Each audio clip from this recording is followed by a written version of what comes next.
milujem túto čokoládovú príchuť, je tam ešte nejaká jahodová, vanilková a tak ďalej.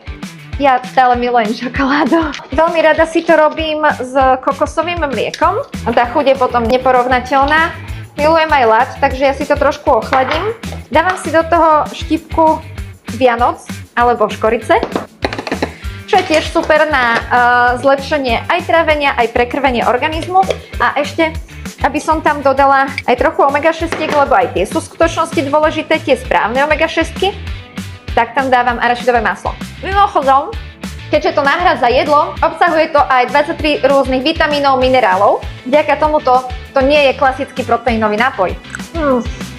Zavri to.